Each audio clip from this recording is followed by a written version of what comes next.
ఆయన చూడడానికి పెద్ద మనిషిలా కనిపిస్తారు. జగన్ సీఎంగా ఉన్న 5 ఏళ్లలో అన్నీ తానై చక్రం తిప్పారు. కానీ అప్పుడప్పుడు ఆయన మాట్లాడే మాటలు మాత్రం వివాదాస్పదం అవుతూ ఉంటాయి. ఇప్పటికే ఆయనపై భూ కబ్జా ఆరోపణలు వచ్చాయి. ఆయన్ను నేడో రేపో అరెస్ట్ చేస్తారంటూ ప్రచారం జరిగినా ఇప్పటి వరకు అలాంటిదేమీ జరగలేదు. ఈసారి మాత్రం ఆయన అరెస్ట్ ఖాయమా? అరెస్ట్ అయ్యేంత పని ఆయన ఏం చేశారు? అసలు ఇంతకీ ఎవరాయన?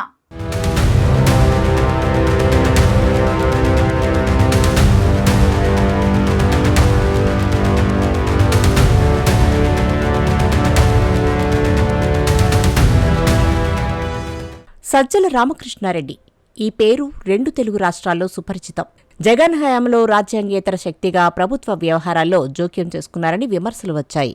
అంతేకాదు, అధికారాన్ని అడ్డం పెట్టుకుని అనేక అవకతవకలకు పాల్పడ్డారని, కబ్జాలకు, దోపిడీలకు పాల్పడ్డారని అప్పట్లో టీడీపీ ఆరోపించింది. దీంతో అధికారంలోకి వచ్చాక సజ్జల రామకృష్ణారెడ్డిపై కూటమి సర్కార్ దృష్టి పెట్టింది. కడప జిల్లా సీకే దిన్నె మండలంలో సజ్జల కుటుంబం అటవీ భూమిని అక్రమంగా ఆక్రమించారని ఆరోపణలు వచ్చాయి. నిజంగా భూమి అక్రమంగా తీసుకున్నదే అని తేల్చారు. అయితే సజ్జలను అరెస్టు చేయబోతున్నారంటూ ప్రచారం జరిగింది. కానీ ఇప్పటి వరకు అలాంటిదేమీ జరగలేదు. అయితే తాజాగా సజ్జల నోరు జారడం, దానిపై రఘురామకృష్ణరాజు రియాక్ట్ అయ్యి డీజీపీకి కంప్లైంట్ చేయడంతో ఈసారి సజ్జల అరెస్టు నుంచి తప్పించుకోలేరన్న వాదనలు వినిపిస్తున్నాయి.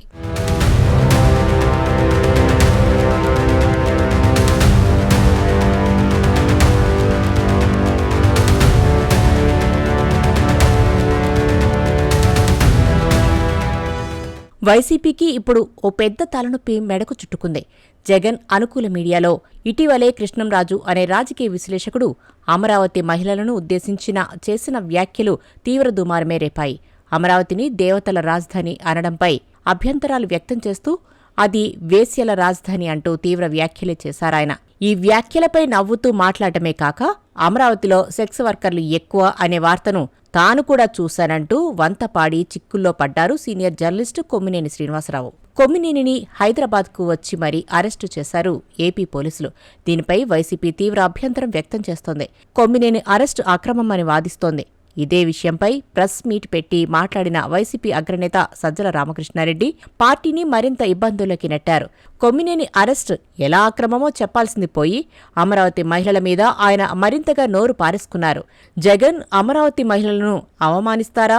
ఆయన ఛానల్ ఆ పని చేస్తుందా అంటూ ప్రశ్నించిన సజ్జల జగన్ మీడియాకు, అలాగే జగన్కు వ్యతిరేకంగా నిరసన ప్రదర్శనలు చేసిన అమరావతి మహిళలపై తీవ్రస్థాయిలో విరుచుకుపడ్డారు. వాళ్లు పిశాచాలు, రాక్షసులు, అంతకు మించిన సంకరజాతి అంటూ తీవ్రంగా దూషించారు. వారిలో పైశాచికత్వం కమ్ముకుంది. అందుకే జగన్ ఫోటోలను చెప్పులతో కొట్టడం లాంటివి చేశారని, వీళ్లందరూ ఆర్గనైజ్డ్గా వైసీపీ మీద, జగన్ మీద విషం కక్కుతున్నారని సంచలన కామెంట్స్ చేశారు.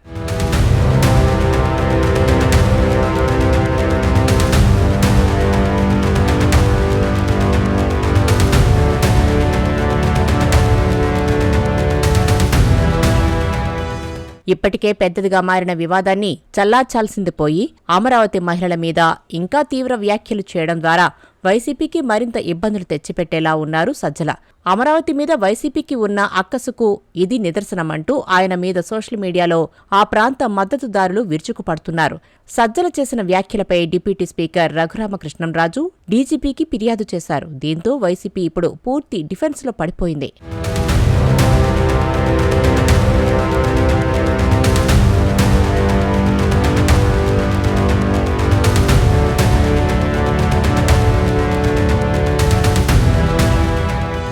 కుల వివక్షకు సంబంధించిన పదప్రయోగం చేస్తూ సజ్జల దూషణలకు దిగారని ఫిర్యాదులో పేర్కొన్నారు రఘురామ.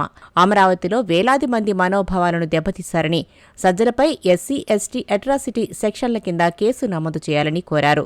భవిష్యత్తులో అలాంటి అవమానకర భాషను ఎవరూ వాడకుండా చర్యలు తీసుకోవాలని రఘురామకృష్ణంరాజు కోరారు. దీంతో సజ్జల రామకృష్ణారెడ్డిపై కేసు నమోదయ్యే అవకాశముంది. వరుసగా అమరావతి రైతుల విషయంలో వైసీపీ నేతలు అరెస్టు కాపోతుండడం సంచలనంగా మారింది. మరోవైపు జర్నలిస్టు కృష్ణంరాజు చేసిన అసభ్యకర వ్యాఖ్యలను జాతీయ మహిళా కమిషన్ సుమోటోగా తీసుకుంది. ఈ మేరకు రాష్ట్ర డీజీపీకి కమిషన్ చైర్పర్సన్ విజయ రహత్కర్కు లేఖ రాశారు. ఈ విషయంలో ఎలాంటి చర్యలు తీసుకున్నారో 3 రోజుల్లో నివేదిక ఇవ్వాలని డీజీపీని ఆదేశించారు. అమరావతి ఉద్యమంలో మహిళా రైతులు కీలక పాత్ర పోషించారని మహిళా కమిషన్ స్పష్టం చేసింది. మొత్తానికి అమరావతి మహిళలపై కామెంట్స్ చేసిన వైసీపీ నేతలపై చర్యలు తప్పేలా లేవని రాజకీయ వర్గాల్లో చర్చ జరుగుతోంది.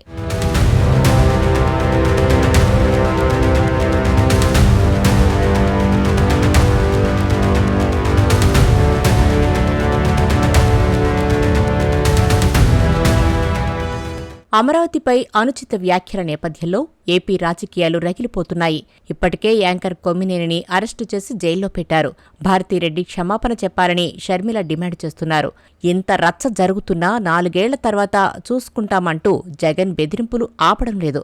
అమరావతి మహిళలు పిశాచులు, రాక్షసులు, సంకరతెగ అంటూ సజ్జల మరింత అగ్గిరాచేశారు. అధికారం పోయి ఏడాది అవుతున్నా ఇంకా వైసీపీ మాట తీరులో మార్పు రాలేదన్న టాక్ వినిపిస్తోంది. కూటమి హయాంలో అమరావతి పనులు ప్రస్తుతం వేగంగా జరుగుతున్నాయని, అది ఓర్చుకోలేకే వైసీపీ శ్రేణులు అమరావతిపై దాడి చేస్తున్నారని టీడీపీ అంటోంది.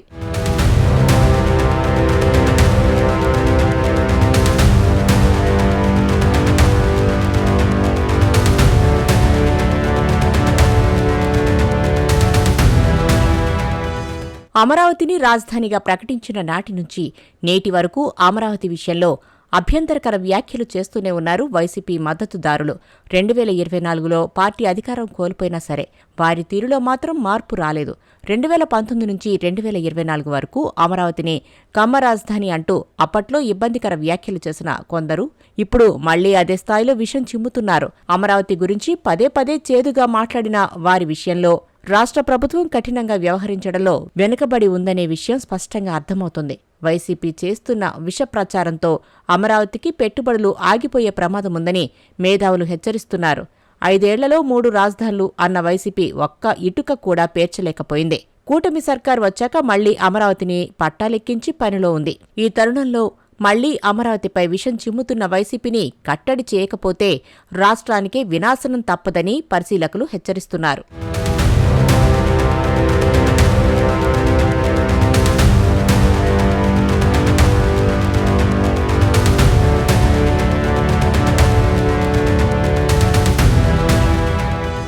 సాధారణంగా రాష్ట్రాలకు రాజధాని కన్నతల్లిగా భావిస్తూ ఉంటారు. రాజధాని కేంద్రంగానే అభివృద్ధి మొత్తం విస్తరిస్తూ ఉంటుంది. రాజధాని విషయంలోనే రాష్ట్రానికి గుర్తింపు ఉంటుంది. అలాంటి రాజధాని విషయంలో ఇటువంటి అభ్యంతరకర వ్యాఖ్యలు చేసిన వ్యక్తులపై కఠిన చర్యలు తీసుకోకపోతే మాత్రం భవిష్యత్తులో మరికొంతమంది ఇలాగే మాట్లాడే అవకాశం ఉంటుందని హెచ్చరిస్తున్నారు. ఇప్పటికే వైసీపీ సోషల్ మీడియా అమరావతి మునిగిపోతుందంటూ హడావుడి ప్రచారం కూడా చేస్తోంది. దుష్టశక్తుల ఆటలు కట్టించకపోతే అమరావతికి ఎలాంటి పెట్టుబడులు పెట్టేందుకు పారిశ్రామికవేత్తలు ముందుకు రాకపోవచ్చన్న ఆందోళన సర్వత్రా వ్యక్తమవుతుంది. మరి అమరావతిపై చెడుగా మాట్లాడుతున్న వారి విషయంలో కూటమి ప్రభుత్వం ఎలాంటి నిర్ణయం తీసుకుంటుందో వేచి చూడాలి.